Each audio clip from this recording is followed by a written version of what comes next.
Parfois, nous souhaitons que notre vie soit plus facile. Mais la question que nous devons nous poser, c'est est-ce que si notre vie devient plus facile, nous n'allons pas devenir des mauviettes? Au quotidien, plusieurs personnes me posent la question, Claudel, s'il fallait changer quelque chose dans ton parcours, qu'est-ce que tu changerais? Et à chaque fois, je réponds rien. Je referais exactement la même chose.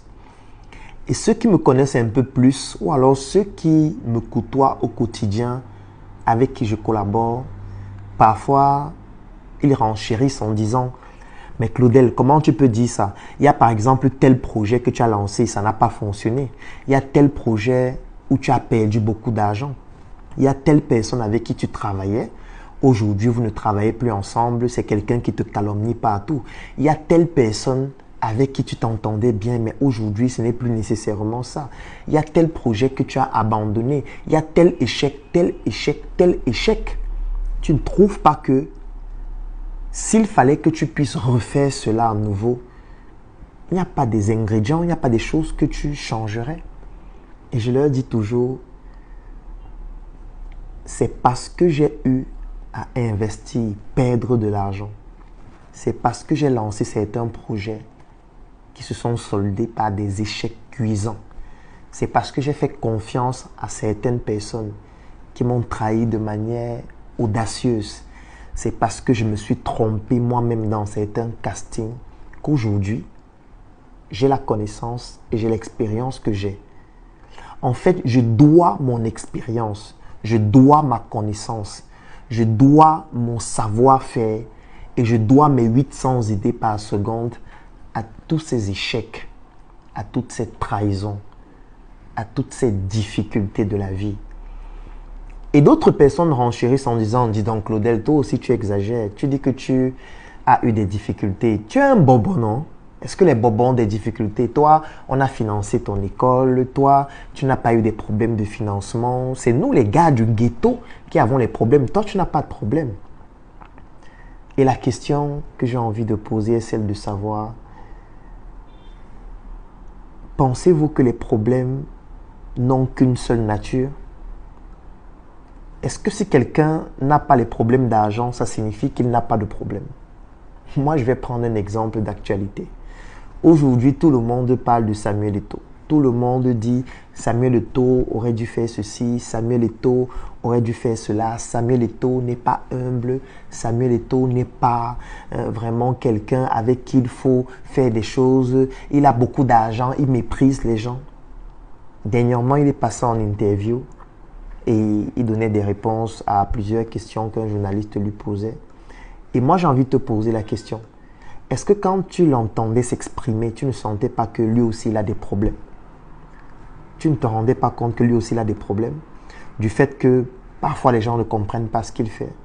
Parfois les gens le critiquent alors que ce sont des personnes qu'il a accompagnées, bien que ça n'enlève pas le droit à ces personnes de trouver des manquements à ce qu'il fait. Voilà quelqu'un qui est milliardaire et qui a des problèmes et qui se plaint d'un certain nombre de choses et qui dit « Laissez-moi travailler ». Moi, c'est la phrase que je retiens de son interview. « Laissez-moi travailler ». Comme une manière de dire « Vous m'acculez trop, laissez-moi travailler ». Mais toi, tu es au quartier, tu dis que les bobos ont beaucoup d'argent, ils n'ont pas de problème. Voilà quelqu'un qui est milliardaire. Il dit « Laissez-moi travailler, vous parlez trop, vous critiquez trop ». Il est venu dans l'émission avec les documents partout. On posait les questions, ils sortent les documents, ils montrent. En fait, c'est pour te montrer que les problèmes ont plusieurs natures. Tu peux avoir beaucoup d'argent et beaucoup d'autres problèmes d'une autre nature qui t'affectent autant que celui qui n'a pas d'argent. Les problèmes ne se mesurent pas. Il n'y a pas de problèmes plus importants que d'autres. Tu peux avoir beaucoup d'argent, mais tu ne trouves pas l'amour. Tu peux avoir trouvé l'amour de ta vie, mais tu n'as pas d'argent pour financer cet amour-là et cet amour te quitte. Tu peux avoir grandi dans une famille qui est pauvre, dans une famille qui est méprisable, mais tu es un génie. Tu réussis à te développer, tu réussis à pouvoir mettre les jalons au fur et à mesure pour pouvoir devenir quelqu'un de grand demain. En réalité, ce sont les challenges de la vie qui font de nous des personnes fières de ce que nous réalisons après. Parce que en réalité, si tout était facile, si à toute difficulté, la solution était toute simple, on n'allait pas savourer le goût de la réussite. La réussite devait être un repas fade, sans ingrédients, sans épices. La vie ne devait pas être épicée si les difficultés étaient faciles à traverser. Parce que toi qui es en train de m'écouter actuellement, je sais que tu rencontres des difficultés au travail, des difficultés à la maison, des challenges dans ton projet, des difficultés dans ton couple. Je suis certain que tu rencontres des difficultés, qu'importe ton statut. Et parfois tu te dis, mais pourquoi moi? Pourquoi c'est moi qui dois rencontrer toutes ces difficultés? Moi, la question que je dois te poser, pourquoi pas toi? Tu penses que les difficultés, c'est seulement pour les autres?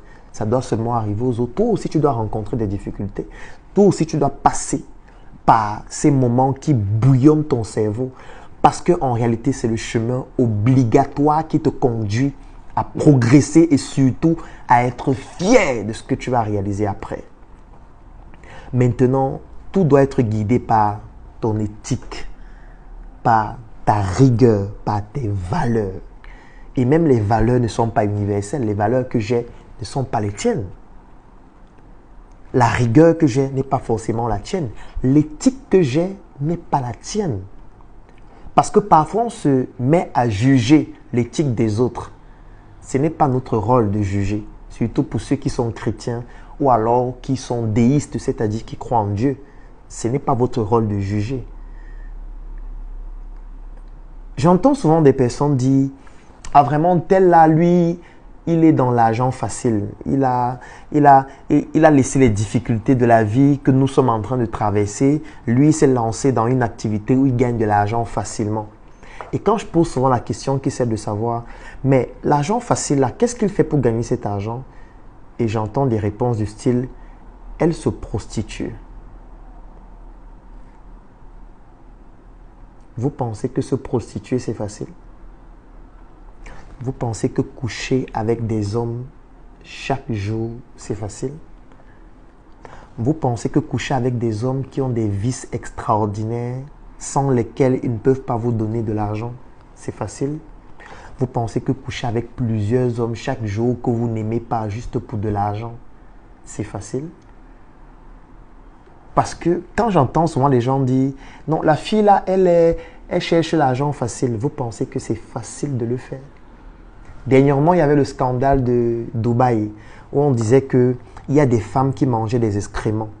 Et certains disaient c'est l'argent facile. C'est facile de manger les excréments. Toi, tu as déjà mangé les excréments? Comment tu peux qualifier ça d'argent facile? Chaque vie a un prix à payer. Chaque objectif qu'on veut atteindre a un prix à payer. Est-ce que toi, tu es capable de payer le prix qui correspond à l'objectif que tu veux atteindre? Ce prix, tu dois le payer en prenant en compte ton éthique, tes rigueurs personnelles et surtout tes valeurs. Mais tes valeurs ne sont pas forcément celles des autres. Un autre peut avoir une éthique selon laquelle il faut tuer quelqu'un pour gagner de l'argent. C'est l'État ou la société qui doit le punir par rapport aux lois en vigueur dans l'environnement dans lequel nous nous trouvons. Mais si tu veux toujours comparer ton éthique par rapport à celle des autres, tu vas devenir fou parce que tu vas te rendre compte que les autres n'ont pas la même éthique que toi, parce que les autres ne sont pas composés comme toi, les autres n'ont pas ton même patrimoine génétique, les autres n'ont pas grandi dans le même environnement que toi, les autres n'ont pas tes mêmes connaissances, les autres n'ont pas ta même sensibilité, les autres n'ont pas tes mêmes émotions, tes mêmes frustrations. C'est tout à fait normal que les autres aient une éthique qui ne soit pas similaire à la tienne. Tu dois te concentrer sur toi. Tu dois te concentrer sur le cercle que tu peux influencer. Tu dois te concentrer sur les objectifs que tu veux atteindre. Et tu dois comprendre que c'est ce qu'on donne qu'on possède. En réalité, si on enlevait les difficultés de notre vie, tous les objectifs qu'on devait atteindre ne devaient avoir aucun goût. Aujourd'hui, j'ai le goût de savourer ce que j'ai parce que je sais par quoi je suis passé pour y arriver. Je sais par quoi je suis passé dans mes moments de dépression, dans mes moments de burn-out, dans mes moments de trahison. Parfois, je me rendais compte que j'avais pris tellement de mauvaises décisions. Mais en fait, c'est quoi une mauvaise décision? Est-ce qu'au final, une mauvaise décision n'est pas la bonne décision qui te permet d'atteindre ton objectif? Est-ce que le mauvais projet dans lequel tu as investi, qui t'a fait perdre de l'argent, n'était pas la bonne décision pour que tu saches désormais comment faire pour ne plus perdre de l'argent de cette façon et de toujours gagner dans les prochaines choses que tu vas faire, encore qu'on ne gagne pas toujours? Je sais que ça peut être très philosophique, mais en réalité, toutes nos mauvaises décisions qui nous poussent à commettre des erreurs, à tomber dans des échecs, sont de très bonnes décisions qui nous permettent d'être la personne expérimentée que nous sommes aujourd'hui. Ne te dis pas que ce qui t'arrive est triste, est une malédiction. Dis-toi que ce qui est en train de t'arriver actuellement a un objectif. Te permettre d'être quelqu'un qui sera fier de ce qu'il va atteindre après avoir traversé ce challenge. N'abandonne jamais et surtout, ne pleure pas. C'est interdit de pleurer. Reste fort. La mission est simple. Voici une arme capable de changer le mindset du continent africain. Détruire l'obésité de l'inconsistance intellectuelle dans laquelle se cache le coffret VIP. Il possède une arme contenant 200 heures de formation et 8 ans d'expérience entrepreneuriale. Recevez le pouvoir de devenir une meilleure version de vous-même. Armez-vous de cette clé pour une réussite entrepreneuriale.